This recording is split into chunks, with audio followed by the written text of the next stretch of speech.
Righto, Telly champs. Now, I have actually reviewed quite a few monitors recently and actually on my channel over the journey. And yeah, they've all been gaming monitors and I've got the sublime to the ridiculous. You know, I've had monitors like 4K, 120 Hertz, you know, HDR, 1000, everything that cost like 2K, 3K, whatever, to, you know, budget monitors. And this thing here is a great value because anything ultra wide costs a lot. If you have 16:9, you can pick up a cheap monitor, cheap high refresh monitor. But once you go ultra wide, and even with the curve as well, the price gets expensive, especially 34 inches.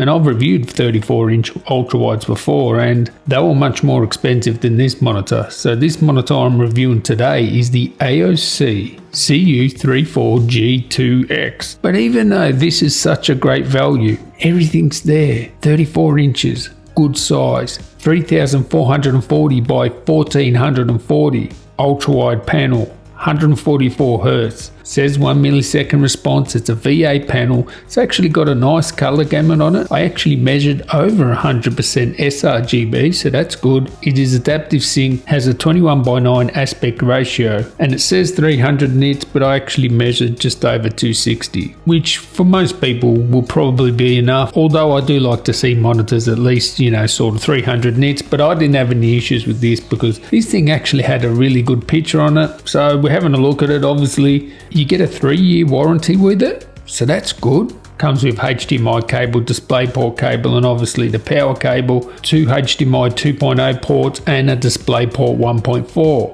And then we have USB 3.2 Gen 1 times 4 of those. And then you got a headphone out as well. You got the buttons underneath to control the on-screen display. I will say it's not my favorite way of controlling the on-screen display. I prefer the like joystick sort of thing, but it's fine. It's easy to use. If you've used a monitor before, you know how to, you know, fiddle around with the buttons there.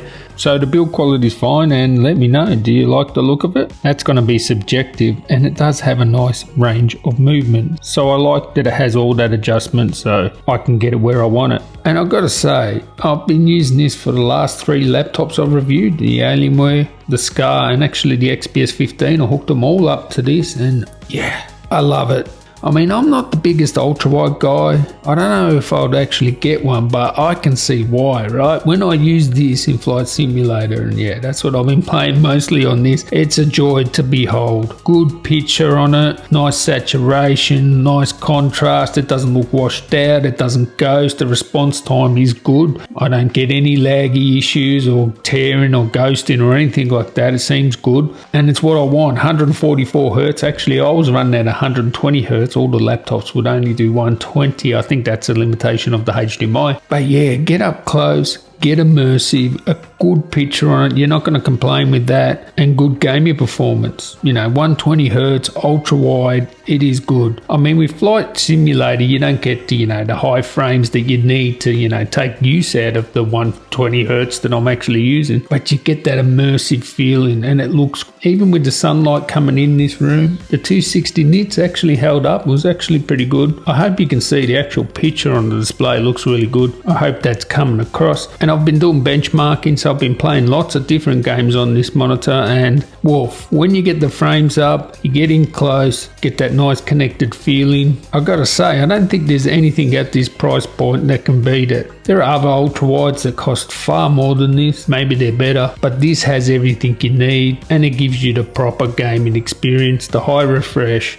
nice response, good picture. What more do you want in a monitor? And you're getting it at a very competitive price where no one else sort of competes at these sort of prices. So if you actually want an ultra wide, start looking from here. From this point here, you're not going to get a better ultra wide cheaper than this. If you want to spend more, go for it. But this one should be your starting point. I have a few more monitor reviews coming up. I'd like to thank you guys for watching. I'll catch you in the next one.